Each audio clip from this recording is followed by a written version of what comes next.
ഞാനിപ്പോൾ ഇങ്ങനൊരു വീഡിയോ ചെയ്യാൻ കാരണം നമ്മുടെ സീസണിലുണ്ടായിരുന്ന സജന ഫിറോസിന്റെ ഡിവോഴ്സ് റിലേറ്റഡ് ആയിട്ടുള്ള ഒരു കേസ് ഇപ്പോൾ സോഷ്യൽ മീഡിയ കിടന്ന് കറങ്ങുന്നുണ്ട്. അപ്പൊ അതിൽ സജന ഒരു സ്റ്റേറ്റ്മെന്റ് പറയുന്നുണ്ട്, മൂന്നാമതൊരു ലേഡി കണ്ടസ്റ്റന്റ് അവരുടെ ലൈഫിലേക്ക് ഇൻവോൾവ് ആയി എന്നുള്ളൊരു കാര്യം. അപ്പോൾ കൊടുത്ത ഫ്രീഡമാണ് നിങ്ങൾ കണ്ടത്, ആ കാണുന്നത് ഒരു പരിധി വരെ നിങ്ങൾ കാണുന്നത്. അപ്പൊ എന്നോടൊപ്പം ബിഗ് ബോസ് എന്നൊരു പ്ലാറ്റ്ഫോമിൽ. Hi everyone. അപ്പൊ ഞാൻ ഇന്ന് വന്നിരിക്കുന്നത് സജന ഫിറോസ് തന്നെയാണ് ഇന്നത്തെ വിഷയവും. ഈ സജന ഫിറോസുമായി ബന്ധപ്പെട്ട് 2-3 കാര്യങ്ങൾ കൂടെ എനിക്ക് പറയാനുണ്ട്. ശരിക്കും പറഞ്ഞാൽ നമ്മൾ ഈ ഒരു ടോപ്പിക്കുമായിട്ട് 3-4 വീഡിയോസ് നമ്മളിപ്പോ ചെയ്തിട്ടുണ്ടായി. ആദ്യമായിട്ട് നമ്മൾ ഈ വീഡിയോ ഇടുന്നതെന്ന് വെച്ചാൽ എന്റെ ആദ്യത്തെ വീഡിയോ ഈ സജനയും റസൂൽ പൂക്കുട്ടിയുമായിട്ടുള്ള ആ ഒരു സംഭവം, ആ ഒരു വീഡിയോ ആണ് നമ്മൾ ആദ്യമായിട്ട് ചെയ്യുന്നത്. എന്നാൽ താൻ എക്സ്പോസ്ഡ് ആയെന്ന് കണ്ട സജന പിന്നെ ചെയ്തത് എന്താണെന്നറിയോ? തന്റെ ഭർത്താവായ ഫിറോസ് ചെയ്ത ചെറ്റത്തരങ്ങളെല്ലാം വിളിച്ചു പറഞ്ഞുകൊണ്ട് ഒരു വീഡിയോ ചെയ്തിട്ടുണ്ടായിരുന്നു. ഒരു 45 മിനിറ്റോളം നീണ്ടു നിൽക്കുന്ന ഒരു വീഡിയോ ആണ് പുള്ളിക്കാരി ചെയ്തത്, 3 പാർട്ടായിട്ട്. അതോടെ സജനയേക്കാൾ വലിയ ചെറ്റയാണ് ഫിറോസ് എന്നുള്ളത് പൊതുജനങ്ങൾക്ക് എല്ലാവർക്കും മനസ്സിലായി. അപ്പൊ സജനയുടെ വീഡിയോ ചെയ്തതിനേക്കാൾ ഒരുപടി മുന്നിലായിട്ട് ഫിറോസിനെ നമ്മൾ വധിച്ചുകൊണ്ട് ഒരു വീഡിയോ ചെയ്തു. എനിക്ക് പറഞ്ഞാൽ നമ്മുടെ ആളുകൾക്ക് ഏറ്റവും കൂടുതലും അറിയാൻ ആഗ്രഹം എന്ന് പറഞ്ഞാൽ സെലിബ്രിറ്റി ഗോസിപ്പുകളാണ്. അതുകൊണ്ടാണ് നമ്മൾ അത്തരം ടോപ്പിക്കുകൾ കൂടുതൽ വീഡിയോ ചെയ്യുന്നത്. പറയുന്ന സജന കഴിഞ്ഞ ദിവസം വീഡിയോ ചെയ്തായിരുന്നല്ലോ ഫിറോസിനെതിരായിട്ട്. അതിനകത്ത് മെയിൻ ആയിട്ട് സജന പറയുന്നത് ഫിറോസ് ഒരുപാട് പെൺകുട്ടികളുമായിട്ട് അവിഹിത ബന്ധം വെച്ച് പുലർത്തുന്നുണ്ട് എന്നാണ്. അതിലൊരു ബിഗ് ബോസ് കണ്ടസ്റ്റന്റ് പെടുന്നുണ്ട് എന്ന് പറയുന്നുണ്ട്. എന്നിട്ട് പറയുന്നുണ്ട് ഈ ഒരു മത്സരാർത്ഥി ബിഗ് ബോസിൽ പങ്കെടുത്ത ആ മത്സരാർത്ഥി വന്ന് എന്നോട് മാപ്പ് പറയണം, ഇല്ലെങ്കിൽ ഞാൻ അവളുടെ ഇതും പുറത്തു വിടും എന്നുള്ള കാര്യം സജന പറയുന്നുണ്ട്. ഒരുപാട് പേര് പറയുന്നുണ്ട് സൂര്യയാണ് ആ ഒരു മത്സരാർത്ഥി എന്ന്. സൂര്യയാണ്. പിന്നെ ഒരുപാട് കമന്റുകൾ ഞാൻ കണ്ടു കേട്ടോ. ഒത്തിരി പേര് പറയുന്നത് സൂര്യയാണെന്നും പറഞ്ഞുകൊണ്ട് ഒത്തിരി പേര് പറയുന്നു. ഇത് കണ്ട സൂര്യ എന്ത് ചെയ്തു? പിന്നെ ഇതുമായിട്ട് ബന്ധപ്പെട്ട ഒരു എക്സ്പ്ലനേഷൻ വീഡിയോ ആയിട്ട് പുള്ളിക്കാരി രംഗത്ത് വന്നിട്ടുണ്ട്. നിങ്ങൾ എന്തായാലും അതൊന്ന് കേട്ടു. ഞാനിപ്പോൾ ഇങ്ങനൊരു വീഡിയോ ചെയ്യാൻ കാരണം നമ്മുടെ സീസണിലുണ്ടായിരുന്ന സജന ഫിറോസിന്റെ ഡിവോഴ്സ് റിലേറ്റഡ് ആയിട്ടുള്ള ഒരു കേസ് ഇപ്പോൾ സോഷ്യൽ മീഡിയ കിടന്ന് കറങ്ങുന്നുണ്ട്. അപ്പൊ അതിൽ സജന ഒരു സ്റ്റേറ്റ്മെന്റ് പറയുന്നുണ്ട്, മൂന്നാമതൊരു ലേഡി കണ്ടസ്റ്റന്റ് അവരുടെ ലൈഫിലേക്ക് ഇൻവോൾവ് ആയി എന്നുള്ളൊരു കാര്യം. അപ്പോൾ ആട്ടുതൊല്ലിട്ട് കുറച്ച് ചെന്നായിക്കൾ, അതായത് ബിഗ് ബോസ് മുതലേ എന്നെ ഹേറ്റ് ചെയ്ത് നടക്കുന്ന കുറച്ച് പേര് അതിന്റെ ഇടയിൽ കൂടെ എന്റെ പേര് നശിപ്പിക്കാൻ വേണ്ടിയിട്ട് കമന്റ്സ് ഇടുന്നതായിട്ട് ഞാൻ അറിഞ്ഞു.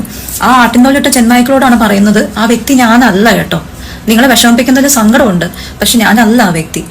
അവരുടെ ഫാമിലി ലൈഫിൽ അവരുടെ അവരുടെ ഒരു ജീവിതം ഉണ്ടല്ലോ, അതിലൊരു ഗസ്റ്റ് അപ്പിയറൻസ് പോലും ഞാൻ ചെയ്തിട്ടില്ല. സജന ഇപ്പോഴും എന്റെ നല്ലൊരു സുഹൃത്ത് മാത്രമാണ്. ഒരിക്കലും അവരുടെ ജീവിതം നശിപ്പിക്കാൻ വേണ്ടിയിട്ടൊന്നും ഞാൻ അത്രയും ലോക്കൽ അല്ല. നിങ്ങൾ അങ്ങനെ ആഗ്രഹിക്കുന്നുണ്ടാവും ഈ ഇട്ട കമന്റ്സ് ഇട്ട ആളുകൾ, പക്ഷെ നിങ്ങളുടെ ക്യാരക്ടർ അല്ല എനിക്ക്. അതാദ്യം മനസ്സിലാക്കുക. അതുകൊണ്ട് ഇപ്പോഴേ പറയാണ്, ആ വ്യക്തി ഞാനല്ല. ഓക്കെ, അപ്പൊ അങ്ങനെ കമന്റ് ഇടുന്നവർക്ക് ഒരു ക്ലാരിഫിക്കേഷൻ എന്തായാലും കിട്ടിയിട്ടുണ്ടല്ലോ. സൂര്യയല്ല വ്യക്തി. പുള്ളിക്കാരിക്ക് ഇവരുടെ ജീവിതവുമായി യാതൊരു ബന്ധവുമില്ല. അപ്പൊ പുള്ളിക്കാരി ഇതിനകത്തേക്ക് വലിച്ചിടേണ്ട ആവശ്യമില്ലെന്നാണ് പുള്ളിക്കാരി വന്ന് പറയുന്നത്. എന്തുവാണല്ലേ, നിങ്ങൾ തന്നെ ഒന്ന് ആലോചിക്കും. ഇപ്പൊ സജന ഫിറോസിന്റെ ഫ്രണ്ടാണെന്ന് പോലും പറയാൻ സെലിബ്രിറ്റികൾക്കൊക്കെ പേടിയാണ്, നാണക്കേടാണ്. ആ ലെവലിലേക്ക് ഇവരൊക്കെ ചീഞ്ഞു നാറിയെന്ന് പറഞ്ഞാൽ മതിയല്ലോ. അതങ്ങനെയാണ്. സോഷ്യൽ മീഡിയയിൽ ഒരാള് നാറിക്കഴിഞ്ഞു കഴിഞ്ഞാൽ ആ നാറിയ ആളെ ബന്ധപ്പെട്ട് നിൽക്കുന്ന എല്ലാവർക്കുമാണ് പിന്നെയും നാണക്കേടുള്ളത്. അതിൽ ഏറ്റവും വലിയ ഉദാഹരണമാണ് അനുമോള്. ഞാൻ പറയുന്നത് ഷിയാസ് കരീമിന്റെ ബെസ്റ്റ് ഫ്രണ്ട് ആയിരുന്നല്ലോ അനുമോൾ. ബെസ്റ്റ് ഫ്രണ്ട് എന്ന് പറയാനും പറ്റത്തില്ല, ഇവര് സഹോദരനാണല്ലോ. അങ്ങനെ ആയിരുന്നല്ലോ ഷിയാസ് കരീമും അനുമോളും നിന്നിരുന്നത്. അനുമോൾ അവിടെ നിന്ന സമയത്ത് ഷിയാസ് കരീം ഗസ്റ്റ് ആയിട്ട് പോയി അനുമോളെ സപ്പോർട്ട് ചെയ്ത ഒരു ആളാണല്ലോ ഇത്. അനുമോൾ എന്റെ പെങ്ങളാണെന്ന് പറഞ്ഞ് നടന്നിരുന്ന ആളാണ് ഷിയാസ് കരീം. എന്തിനു പറയുന്നു? അനുമോള് ബിഗ് ബോസിൽ നിന്ന് വിജയിച്ചിറങ്ങിയ സമയത്ത് അനുമോളുടെ പിന്നാലെ തന്നെയായിരുന്നു ഷിയാസ് കരീം. അങ്ങനെ അടയും ചക്കരയും ആയിട്ട് നടന്നിരുന്ന ആൾക്കാരായിരുന്നു ഇവർ രണ്ടുപേരും. അങ്ങനെ ഇരിക്കെയാണ് ഷിയാസ് കരീമിനെ മറ്റേ പണം തട്ടിപ്പ് കേസിൽ തൂക്കുന്നത്. 45 വയസ്സുള്ള ഒരു സ്ത്രീയെ 60 ലക്ഷത്തോളം രൂപ വാങ്ങി പറ്റിക്കുകയും അവരുമായി ബന്ധപ്പെട്ടുള്ള കുൽസിത സാറ്റുകളൊക്കെ പുറത്തു വരികയും ചെയ്തു. കഴിഞ്ഞ ദിവസം അത് തന്നെയായിരുന്നല്ലോ സോഷ്യൽ മീഡിയയിലെ ചർച്ചാ വിഷയം. അങ്ങനെ ഇരിക്കെ ഈ ഒരു കാര്യം ഏറ്റവും കൂടുതൽ ബാധിച്ചത് ആർക്കാണ്? അനുമോൾക്ക്. ഇപ്പൊ അനുമോൾക്ക് എവിടെയും പോകാൻ പോലും പറ്റുന്നില്ല. എവിടെയെങ്കിലും പോയി കഴിഞ്ഞാൽ ഇതുമായിട്ടുള്ള ബന്ധപ്പെട്ട കാര്യങ്ങളാണ് അനുമോളോട് എല്ലാവരും ചോദിക്കുന്നത്. നിങ്ങൾ ഭയങ്കര ഫ്രണ്ട്സ് ആയിരുന്നല്ലോ, ഷിയാസ് കരീമിനെ കുറിച്ച് എന്താണ് പറയാനുള്ളതെന്ന്. ഇപ്പൊ എന്താണ് ഷിയാസ് കരീമിനെ കുറിച്ച് ഒന്നും പറയാനില്ലേ എന്ന് മാത്രമാണ് എല്ലാവർക്കും ചോദിക്കാനുള്ളത്. ചുരുക്കി പറഞ്ഞ തലയിൽ തുടിയിട്ട് നടക്കേണ്ട അവസ്ഥയായി ഇപ്പൊ അനുമോൾക്ക്. ഇതൊക്കെ തന്നെയാണ് സോഷ്യൽ മീഡിയയുടെ ഒരു അവസ്ഥ എന്ന് പറയുന്നത്. ഒരാള് സോഷ്യൽ മീഡിയയിൽ എക്സ്പോസ് ആയി കഴിഞ്ഞാൽ അയാളുമായിട്ട് ബന്ധപ്പെട്ട് കിടക്കുന്ന എല്ലാവർക്കും ആയിരിക്കും തലവേദന. എന്തായാലും അങ്ങനെ ഒരു അവസ്ഥ ആർക്കും വരാതിരിക്കട്ടെ. അതൊരു വൃത്തികെട്ട അവസ്ഥയാണ്. അനുഭവിച്ച് നോക്കിയാലേ അറിയാൻ പറ്റത്തുള്ളൂ. ഓക്കെ, അതങ്ങനെ പോകുന്നു. ഇനി ഈ വിഷയവുമായി ബന്ധപ്പെട്ട അടുത്ത കാര്യം എന്ന് പറയുന്നത് മലയാളം സ്പോട്ട്ലൈറ്റ് എന്ന് പറയുന്ന ഒരു ചാനലുണ്ട്. നിങ്ങൾ എല്ലാവരും അതൊന്ന് നോട്ട് ചെയ്യണം. ചാനലിന്റെ പേരെന്താണ്? മലയാളം സ്പോട്ട്ലൈറ്റ്. ഈ പേജുകാർ ചെയ്ത ഒരു സംഭവം പറയാനാണെങ്കിൽ ഈ ഒരു ചാനലിലെ ഇന്റർവ്യൂല് ഈ സജ്നയും ഫിറോസും തമ്മിൽ ഡിവോഴ്സ് ആയ സമയത്ത് ഫിറോസ് സ്വയം പുകഴ്ത്തി കുറച്ച് കാര്യങ്ങളൊക്കെ അതിനകത്ത് പറഞ്ഞു വെച്ചിട്ടുണ്ടായിരുന്നു. ഈ പറഞ്ഞ കാര്യങ്ങളൊക്കെ ഈ ഫിറോസ് ഖാൻ എക്സ്പോസ്ഡ് ആയ ആ ഒരു പശ്ചാത്തലത്തിൽ മലയാള സ്പോട്ട്ലൈറ്റുകാർ പൊക്കിക്കൊണ്ട് വന്നിട്ടുണ്ട്. ഇവര് തന്നെയാണ് മറ്റേ അഖിൽമാരാരുടെ ഒരു പ്രശ്നമില്ലേ, ഈ പ്രസവ കേസ് എന്താണ്, പണ്ട് സ്ത്രീകൾ അരിയിടിച്ചുകൊണ്ടിരുന്നപ്പോ പ്രസവിച്ചിട്ട് വന്നിട്ട് പിന്നെയും വന്ന് അരിയിടിക്കുവാരെന്ന് പറഞ്ഞ ആ ഒരു കേസ് ഉണ്ടല്ലോ.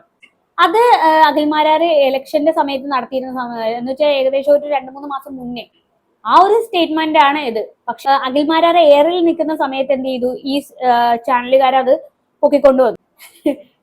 നൈസായിട്ട് അഖിൽമാരാറിനെ അങ്ങോട്ട് ശൂന്യാകാശത്തോട് കയറ്റിവിട്ടു. അതേ പരിപാടിയാണ് ഇവര് വീണ്ടും കാണിച്ചുകൊണ്ടിരിക്കുന്നത്. പണ്ട് ഫിറോസ് ഖാൻ പറഞ്ഞു വെച്ച കാര്യങ്ങൾ വീണ്ടും ഇവര് പൊക്കിക്കൊണ്ടു വന്നിരിക്കുകയാണ്. എന്തായാലും നമുക്ക് അന്ന് ഫിറോസ് ഖാൻ എന്താ പറഞ്ഞതെന്ന് കേട്ടു നോക്കാം. കൊടുത്ത ഫ്രീഡമാണ് നിങ്ങൾ കണ്ടത്, ആ കാണുന്നത് ഒരു പരിധി വരെ നിങ്ങൾ കാണുന്നത്. അപ്പൊ എന്നോടൊപ്പം ബിഗ് ബോസ് എന്നൊരു പ്ലാറ്റ്ഫോമിൽ വരുന്നതും ഡാൻസ് ചെയ്യുന്നതും അദ്ദേഹം അഭിനയിക്കുന്നതും സീരിയലിൽ അഭിനയിക്കുന്നതും ഒക്കെയായ, അതായത് ഒരു സാധാരണ മനുഷ്യന് കൊടുക്കുന്ന സ്വാതന്ത്ര്യം അതൊക്കെയാണെന്ന് ഞാൻ വിശ്വസിക്കുന്നത്. അല്ല, ഫ്രീഡം കൊടുക്കാൻ നിങ്ങൾ ആര് ഗാന്ധിജിയോ? അല്ല, അറിയാൻ വയ്യായിട്ട് ചോദിക്കുവാണ്. ഞാൻ കൊടുത്ത ഫ്രീഡമാണ് നിങ്ങൾ കണ്ടതെന്നൊക്കെ. ഒരു കാര്യം നിങ്ങൾ ആലോചിക്കുക, ഒരാൾക്കും ഇവിടെ ആരും ഫ്രീഡം കൊടുക്കേണ്ട ആവശ്യം. എല്ലാ മനുഷ്യരും ഇവിടെ ജനിച്ചു വീഴുന്നത് ഫ്രീഡം ഉള്ളവരായിട്ട് തന്നെയാണ്. പിന്നീട് നമ്മളെല്ലാവരും തന്നെയാണ് ഓരോരുത്തരുടെയും ഫ്രീഡം ഇങ്ങനെ പിടിച്ചു വെക്കുക. ശരിക്കും പറഞ്ഞാൽ ഈ ഫ്രീഡം കൊടുക്കുന്നതല്ല, ഫ്രീഡത്തെ തടഞ്ഞു നിർത്തുകയാണ് ചെയ്യുന്നത്. ഫ്രീഡം കൊടുത്തെന്നും പറഞ്ഞ് ഇവിടെ ആരും ഡയലോഗ് അടിക്കേണ്ട ഒരു കാര്യമില്ല. എന്തായാലും ഫിറോസ് ഖാൻ തികഞ്ഞ ഒരു പുരോഗമനവാദി തന്നെ ഞാൻ വിശ്വസിക്കുന്നു. അതിനകത്തൊന്നും ഇടപെട്ടോട്ടെ. കൊടുക്കുക എന്ന് പറയുമ്പോൾ അതൊരു തെറ്റായ പ്രയോഗമല്ലേ എന്നുള്ളത് ഫിറോസെ. കൊടുക്കുക എന്ന് പറഞ്ഞാൽ ആ വാക്ക് തെറ്റാണെങ്കിലും ആ വികാരത്തിന് തെറ്റില്ല. അപ്പൊ ആശം പറഞ്ഞു കേട്ടില്ലേ, ഫ്രീഡം കൊടുക്കുക എന്നുള്ള ഒരു വാക്ക് തെറ്റാണ്, വികാരത്തിന് തെറ്റില്ല എന്നൊക്കെയാണ്. ഈവനൊക്കെ ഏത് നൂറ്റാണ്ടിലാണ് ജീവിക്കുന്നതെന്ന് ആർക്കറിയാം. വെറുതെ ലിവിന്റെ അടുത്ത് നിന്നൊക്കെ സജ്ന ഓടിപ്പോയത്. സത്യം പറയാലോ, ഈ ബിഗ് ബോസ് ആ ഒരു സീസൺ കണ്ടപ്പോ ഞാൻ ഇങ്ങനെ ആലോചിച്ചു, എങ്ങനെ ഈ സജ്ന ഈ ഫിറോസുമായിട്ട് ഇങ്ങനെ പിടിച്ചു നിൽക്കുന്നു. അവിടെ ചെന്നിട്ട് എല്ലാവരുമായിട്ടും വഴക്കും ബഹളവും അല്ലേ, ഒന്ന് ആലോചിച്ച് നോക്ക്. ശരിയാണ്, ഇവരെ എന്റർടൈൻമെന്റ് ആയിരുന്നു ആ ഒരു സീസണിൽ ഇവരുണ്ടായിരുന്നപ്പോഴായിരുന്നു ഒരു രസം. പക്ഷേ ഈ സജ്ന ഈ റിയൽ ലൈഫിൽ എങ്ങനെ ഇങ്ങനെ പിടിച്ചു നിന്നെന്ന് ഓർക്കുമ്പോ സമ്മതിച്ചു കൊടുക്കണം കേട്ടോ. ശരിക്കും ഇവന്റെയൊക്കെ അടുത്തുനിന്ന് ഓടിപ്പോയില്ലെങ്കിലേ അത്ഭുതമുള്ളൂ. സമയം ലോകത്ത് ഒരാളെ ഒരു പെൺകുട്ടിയെ നമുക്ക് സ്നേഹിക്കാൻ പറ്റും. എന്റെ തോട്ടാണ്. അതെ, നിങ്ങളുടെ തോട്ടിനെ കുറിച്ച് പറയാതിരിക്കുന്നതാണ് നല്ലത്. ഒരേ സമയം ഒരു പെണ്ണിനോട് മാത്രം സ്നേഹം, പക്ഷെ സെക്സോ 10,000 പേരും. അതാണ് ഫിറോസ്കയുടെ തോട്ടം എന്ന് പറയുന്നത്. നമ്മൾ വർക്കും കാര്യങ്ങളും ഇതിന്റെ ഇടയ്ക്കൂടാണ് ഇവരൊക്കെ ഒരുപാട് നമ്മൾ എൻഗേജ്ഡ് പല കാര്യത്തിലും. അതിനിടയ്ക്ക് സമയം കിട്ടുന്നില്ല. ഒരാളെ സ്നേഹിക്കാനുള്ള പൂർണ്ണമായ സമയം നമുക്ക് കിട്ടാത്തൊരവസ്ഥയാണ്. അതെ, അത് കറക്റ്റാണ്. കണ്ട പെണ്ണുങ്ങളുമായിട്ട് പുറത്തുപോയി അഴിഞ്ഞാടി വന്നിട്ട് വീട്ടിൽ വന്നു കഴിയുമ്പോൾ സ്നേഹിക്കുന്നത് കുറവായിരിക്കും. അത് ശരിയാണ്. കുറച്ച് സമയം മാത്രമേ സ്വന്തം പെണ്ണിന്റെ കൂടെ സ്പെൻഡ് ചെയ്യാൻ പറ്റത്തുള്ളൂ. അങ്ങനെ നോക്കുമ്പോൾ ഒരു ദിവസം 24 hours പോരാ അല്ലേ ഫിറോസ്ക? അല്ല, കുറച്ചുകൂടെ സമയം നീട്ടി കിട്ടിയിരുന്ന കണ്ട പെണ്ണുങ്ങളുമായിട്ട് ഇങ്ങനെ അലഞ്ഞു തിരിഞ്ഞ് നടക്കുന്ന സമയം ഉണ്ടെങ്കിൽ കുറച്ചു നേരം ഭാര്യയും കൂടെ സ്നേഹിക്കായിരുന്നു അല്ലെ? അതെ, ഭയങ്കര എൻഗേജ്ഡ് ആണ്. എത്ര പെണ്ണുങ്ങളുടെ അടുത്ത് ഓടിച്ചെല്ലണം. ഇവരെയൊക്കെ ഓരോരുത്തരെയും തൃപ്തിപ്പെടുത്തി വരണ്ടേ? തൃപ്തിപ്പെടുത്തി വരുമ്പോ തന്നെ ഒരു സമയമാവും. അതിലാകെ തുച്ഛമായ സമയമാണ് സ്വന്തം പെണ്ണിന്റെ കൂടെ ചെലവഴിക്കാൻ സമയം കിട്ടുന്നത്. ആ കഷ്ടപ്പാടും ബുദ്ധിമുട്ടും നിങ്ങൾ മനസ്സിലാക്കണം. പൂർണ്ണമായ സമയം നമുക്ക് കിട്ടാത്തൊരവസ്ഥയാണ് തോന്നുന്നത്. അപ്പം ആ സ്നേഹത്തിനിടയ്ക്ക് വേറൊരാളെ കൂടെ പിടിച്ച് നമ്മൾ തലവെക്കാൻ പറ്റില്ല. അതെ, ആരാണ് ഈ പറയുന്നത്? 100 എണ്ണത്തിന് തലകേറ്റി നടക്കുന്ന ഈ മനുഷ്യനാണ് ഡയലോഗ് അടിക്കുന്നത്. ഒരാളെ സ്നേഹിക്കുന്നതിന്റെ ഇടയ്ക്ക് വേറൊരാളെ തലകേറ്റി വെക്കാൻ പറ്റില്ല. ഞാൻ പലപ്പോഴും അതിശയിക്കാറുണ്ട്. 2-3 പ്രണയങ്ങളുള്ളതും 2-3 ഒരേ സമയം കൊണ്ടുപോകുന്നത്. അവരൊക്കെ എങ്ങനെയാണെന്ന് എനിക്ക് മനസ്സിലാവും. അപ്പൊ അതൊരു സ്നേഹമല്ല. സ്നേഹിക്കുന്നപ്പോ നമ്മൾ അതാണ് ട്രസ്റ്റ് എന്ന് പറയുന്നത്. ഒരാളെ സ്നേഹിച്ചാൽ അയാളെ തന്നെ ആയിരിക്കണം. അതെ, ഫിറോസ്ക അങ്ങനെ ആയതുകൊണ്ടാണല്ലോ സ്വന്തം പെണ്ണ് ഡിവോഴ്സ് ആയി പോയത്. എത്ര പേര്? 2 പേരാണ് പോയത് ഇട്ടത്. എന്തൊക്കെ കേൾക്കണോന്ന് നിങ്ങളൊന്ന് ആലോചിക്കുക. എന്നാലും ഇങ്ങനെ എങ്ങനെയാണ് ഇങ്ങനെയൊക്കെ തള്ളിവിടുന്നതെന്നാണ് ഞാൻ ആലോചിക്കുന്നത്. ഇന്നൊന്നും എനിക്ക് ഉപദേശിച്ചോണ്ടിരിക്കാൻ പറ്റില്ല. ഞാൻ എന്റെ കൂടെ ഭാര്യയായിരിക്കുന്ന സമയത്ത് ഞാൻ ആവശ്യത്തിലധികമായിട്ട് ഞാൻ ഉപദേശങ്ങൾ കൊടുക്കാനേ എനിക്ക് പറ്റൂ. എനിക്ക് പിടിച്ച് കെട്ടി ചങ്ങലയ്ക്ക് ഇവിടെ പിടിച്ചിടാൻ പറ്റില്ല. ഞാൻ അങ്ങനെ ചെയ്യാത്ത ഒരാളാണ്. എനിക്ക് പറഞ്ഞു കൊടുക്കാൻ പറ്റും. കാരണം വേറെ ആരും അദ്ദേഹത്തിന് പറഞ്ഞു കൊടുക്കില്ല. എനിക്ക് വ്യക്തമായിട്ട് അറിയാം. അദ്ദേഹത്തിന്റെ കൂടെ നിൽക്കുന്നതൊന്നും എന്റെ അത്രയും സ്നേഹിച്ച ഒരു വ്യക്തികളുമല്ല. അതെനിക്ക് അടിവരയിട്ട് പറയാം. ഞാൻ സ്നേഹിച്ച അത്രയും ലോകത്താർക്കും അദ്ദേഹത്തെ സ്നേഹിക്കാൻ പറ്റില്ല. അദ്ദേഹത്തിന്റെ കുറവുകളും എല്ലാം ഞാൻ അറിയുന്നത് പോലെ വേറൊരാൾക്ക് അറിയാൻ പറ്റില്ല. ഞാൻ അദ്ദേഹത്തിന്റെ ശരീരത്തെ മാത്രമല്ല അദ്ദേഹത്തിന്റെ മനസ്സിലേക്ക് ഇറങ്ങിയാണ് ഞാൻ സ്നേഹിച്ചത്. എന്റെ പൊന്നളിയ, ഇത് വല്ലാത്തൊരു സ്നേഹമായി പോയെന്ന്. പടച്ചോനെ ഓർത്ത് ഇങ്ങനെയൊന്നും ആരെയും സ്നേഹിച്ചിനി വീർപ്പ് മുട്ടിക്കല്ലേ ഫിറോസ്ക. കാരണം മറ്റൊന്നും കൊണ്ടല്ല, ശ്വാസം മുട്ടി ചത്തുപോകത്തില്ലേ? അതുകൊണ്ടാണല്ലോ നിങ്ങളുടെ പെണ്ണുങ്ങൾ 2 പേര് ഇട്ടിട്ട് പോയത്, ഭാര്യമാര്. അതുകൊണ്ട് ഒരു റിക്വസ്റ്റ് ഉണ്ട് ഫിറോസ്ക, ഇനിയെങ്കിലും ദയവ് ചെയ്ത് ആരെയും ആത്മാർത്ഥമായിട്ട് ഇങ്ങനെ സ്നേഹിക്കല്ലേ. ഇത്രയും കാലം സ്വന്തം ഭാര്യക്ക് കൊടുത്ത സ്നേഹം തന്നെ ധാരാളം. എന്തായാലും ഇനി അങ്ങോട്ട് ആരെയും ഇങ്ങനെ ഒന്ന് സ്നേഹിച്ചേക്കല്ലേ. ഞാനും സജിനയും പല ഇന്റർവ്യൂവിൽ വന്നിരുന്നിട്ടുണ്ടെങ്കിലും 2 പേരും അങ്ങോട്ട് കുറ്റം പറയാത്തത് ആ നല്ല നിമിഷങ്ങൾ ഇതിനേക്കാൾ മുൻപന്തിയിൽ നിൽക്കുന്നു. അതുകൊണ്ടാണ്, അല്ലാതെ അവിഹിതം പുറത്തു വരുമെന്ന് വിചാരിച്ചിട്ടല്ല. നല്ല നിമിഷങ്ങൾ മുൻപന്തിയിൽ നിൽക്കുന്നതുകൊണ്ടാണ് അത്രേ. അല്ല, നല്ല നിമിഷം എന്താണ് നിങ്ങൾക്കുള്ളത്? എന്ത് പറയാനാണ്, ഈ അവിഹിതങ്ങളുടെ ഇടയ്ക്കല്ലായിരുന്നാ നിങ്ങൾ ഉണ്ടായിരുന്നത്, അതല്ലാതെ വേറെന്താണ് ഉണ്ടായിരുന്നത്? ഇത് ഞാൻ പറഞ്ഞതല്ല, കട ഭാര്യ തന്നെ വന്നു. ആ നല്ല നിമിഷങ്ങൾ എന്നും ഓർത്തിരിക്കാൻ ഈ ഡിവോഴ്സ് ഇവിടെ ആവശ്യമാണ്. ഇല്ലെങ്കിൽ ഒരുപക്ഷെ ആ നല്ല നിമിഷങ്ങൾ കുറഞ്ഞിട്ട് അതിനപ്പുറം വേറെ ഓപ്പോസിറ്റ് ഒരു സാധനം വരും. അതെ, നല്ല കറക്റ്റ് സമയത്താണ് നിങ്ങൾ പിരിഞ്ഞത്. കുറച്ചുകൂടെ മുന്നോട്ട് പോയിരുന്നെങ്കിലുണ്ടല്ലോ ഒരു കൊലപാതകം വരെ നടന്നേ. മനസ്സിലായി. അപ്പൊ അതിന് വേണ്ടിയിട്ടാണ് ഈ നല്ല നിമിഷങ്ങൾ, 10 വർഷത്തെ ഏറ്റവും നല്ല നിമിഷങ്ങൾ ഓർത്തിരിക്കാൻ ഇപ്പൊ ഞങ്ങൾ ബുദ്ധിപൂർവ്വം എടുത്തതാണ് ഈ ഡിവോഴ്സ് എന്നുള്ള തീരുമാനം. അതെ അതെ, പശുവിന്റെ കടിയും മാറും, കാക്കയുടെ വിശപ്പും മാറും. കറക്റ്റ് സമയത്ത് ബുദ്ധിപൂർവ്വമാണ് നിങ്ങൾ പിരിയാനുള്ള തീരുമാനം എടുത്തത്. അതാകുമ്പോൾ സജനത്തേക്ക് റസൂൽ പൂക്കുട്ടിയുടെ കൂടെ സുഖമായിട്ട് ജീവിക്കും. ഫിറോസ്ക്കാണെങ്കിൽ കണ്ട പെണ്ണുങ്ങളുമായിട്ട് അഴിഞ്ഞാടി നടക്കുകയും ചെയ്യാം. അതിൽ ഏറ്റവും നല്ല ഓപ്ഷനും ബുദ്ധിപരമായ ഓപ്ഷനും ഈ ഡിവോഴ്സ് തന്നെയാണ്. അല്ല പിന്നെ എന്താണ് ഇതിനൊക്കെ പറയാ? പിന്നെ വേറൊരു കാര്യമുണ്ട്, ഡിവോഴ്സ് ഇതുവരെ ഇല്ലെന്നാണ് സജ്ന പറഞ്ഞിട്ടുള്ളത്. ഇല്ലെങ്കിൽ ഈ ജനം തന്നെ ഇപ്പൊ ഈ ജനം എന്തുകൊണ്ടാണ് പറയുന്നത്? നമ്മുടെ നല്ല മൊമെന്റ്സ് മാത്രമാണ് അവർ കണ്ടിരിക്കുന്നത്. മനസ്സിലായി. ഓക്കെ, നല്ല മൊമെന്റ്സ് ആണ് കണ്ടത്. ഇപ്പൊ ചീത്ത മൊമെന്റ്സും കണ്ടിട്ടുണ്ട് എല്ലാവരും. നമ്മുടെ ഏറ്റവും നല്ല അറ്റാച്ച്മെന്റ്, ഏറ്റവും നല്ല മൊമെന്റ്സ് കണ്ടിരിക്കുകയാണ് ഈ ജനം തന്നെ. ഇപ്പം അതുകൊണ്ടാണ് ഒന്നിക്കാൻ പറയുന്നത്. ഇവരെ കൊണ്ട് നാളെ വേറെ രീതി പറയിപ്പിക്കരുതല്ലോ.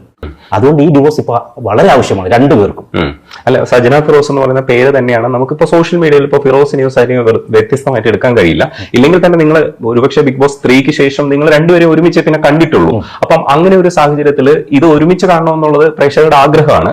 അപ്പം കൂടുതൽ ചോദിക്കുക, കുറച്ചുകൂടെ സജനെ ഓർത്തു കഴിഞ്ഞാൽ ശരിക്കും സജനെ കുറിച്ച് പറയാൻ പറ്റുന്ന നല്ല മൊമെന്റ്സ് ഇല്ലേ? ഇപ്പൊ നമ്മൾക്ക് തന്നെ ഒരു ഗൂസ് ബംസ് ഉണ്ടാവുന്ന, സ്വയം തന്നെ തോന്നുന്ന ചില ബന്ധങ്ങൾ ഉണ്ടാവും.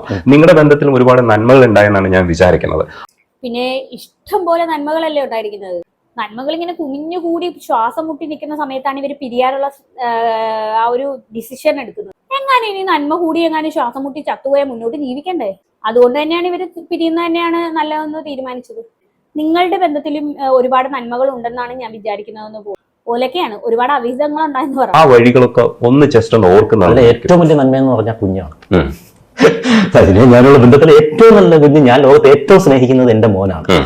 അതെ, മോനെ മാത്രമേ ഇങ്ങനെ ആത്മാർത്ഥമായിട്ട് സ്നേഹിച്ചിട്ടു. അതിന്റെ കുറച്ചു ശതമാനം ഭാര്യയെ കൊടുത്തിരുന്ന ഇപ്പൊ ഇങ്ങനെ നിൽക്കണമായിരുന്നു. എന്തായാലും കൊള്ള ഈ ഒരു പ്രസംഗം. ഇത്ര നല്ല ഒരു ചാരിത്ര്യ പ്രസംഗം ഞാൻ ഇതുവരെ കേട്ടിട്ടില്ല. എങ്ങനെയാണ് ഇങ്ങേർക്ക് വന്ന് ഇങ്ങനെ സംസാരിക്കാൻ പറ്റുന്നതെന്ന് ഞാൻ അതിശയിച്ചു പോവാണ്. ഇപ്പൊ നമ്മളെയൊക്കെ സംബന്ധിച്ചിടത്തോളം പബ്ലിക്കിൽ വന്ന് ചെയ്യാത്ത ഒരു കാര്യം ഇങ്ങനെ പ്രസംഗിക്കാൻ പറ്റുമോ? കാര്യം ഒരു മനസാക്ഷി കുത്ത് എന്ന് പറയുന്ന ഒരു കാര്യം ഉണ്ടാവുമല്ലോ. ചിലരൊക്കെ ഇങ്ങനെയാണ് പബ്ലിക് ലൈഫിൽ വന്ന് ഇങ്ങനെ പിന്നെ നന്മമരം കളിക്കലും അല്ലാതെ പേഴ്സണൽ ലൈഫിൽ കൂറ സ്വഭാവം കാണിക്കുന്ന ചിലരുണ്ട്. ഇങ്ങനെയുള്ളവർക്കൊക്കെ അങ്ങനെ പറ്റത്തുള്ളൂ. ഇതൊക്കെയാണ് അവസ്ഥ എന്ന് പറയുന്നത്. അപ്പൊ ഇത് കേട്ടിട്ട് നിങ്ങൾക്ക് എന്താണ് തോന്നിയെന്ന് വെച്ചാൽ താഴെ കമന്റ് ബോക്സിൽ കമന്റ് ചെയ്യുക. അടുത്തൊരു വീഡിയോ കാണാം. അതുവരെ ബൈ ബൈ.